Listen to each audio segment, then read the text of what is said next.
let's get a check of the weather. Here is meteorologist Clay Smith. Hey, Clay. Hey, Michelle. Hope everyone's having a good week so far. We are getting closer to the final weekend of summer. Again, just 4 days away from fall now. And yesterday we had a couple of spotty showers. I know I've seen some rain for the first time in nearly 10 days in Red Bank yesterday. Not going to see any today, but this was your sunset sitting by Carl Scarborough. You can see just a little bit of cloud cover out there as the sun's going down. Gorgeous shot. Thank you, Carl, for sending that one in. And as for your temperatures, I'd say it's pretty comfortable out there, especially the further east you go. We got Dayton, Athens, Cleveland, all in the upper 50s. 52 in Murphy, so Cherokee County waking up to cool and comfortable temperatures, but the further south and west you go, that's where we're generally in the low to mid 60s.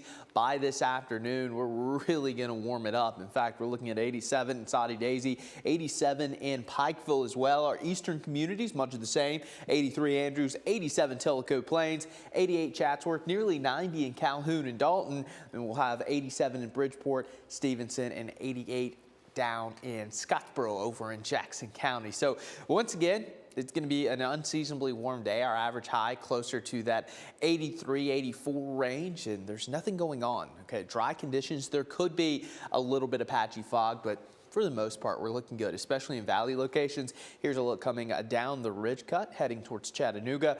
We got people starting their day, but things are looking pretty good out there. And as for your temperatures, 90s return maybe today, definitely tomorrow and Saturday, possibly Sunday. So we're looking at the potential for 3 to 4 straight days of highs in the 90s. And then towards the end of next week, we'll start to cool down a little bit as it looks like the pattern is going to shift a bit. But we're now 4 days away from the official start of fall. Of course, the fall equinox coming up next Monday. So maybe at some point we'll get that fall-like air back in the forecast. But as we take a look at your Futurecast today, really not expecting any kind of wet weather. We had a couple spotty showers yesterday.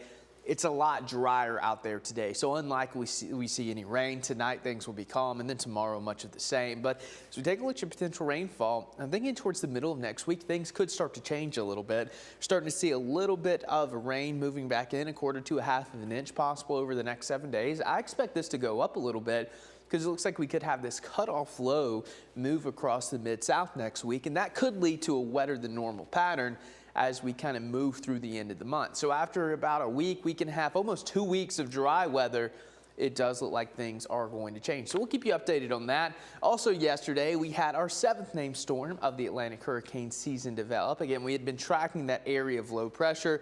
Gabrielle, not going to be all that impressive, could become a Category 1 storm by Monday. And there's the island of Bermuda, so just outside the cone. Again, this is going to take a pretty sharp right turn in the open water of the Atlantic. So no impact here to the U.S. Maybe some choppy seas along the East Coast, but here locally, going to be about the sunshine and unseasonably warm air.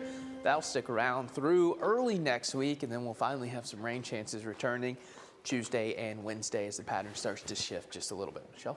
Okay, do you think that rain is going to continue as we get later into next week? Yeah, it looks like it'll be more showery, kind of Wednesday beyond, maybe all the way through next weekend. But again, we'll know more early next week. Okay, thank you, Clay.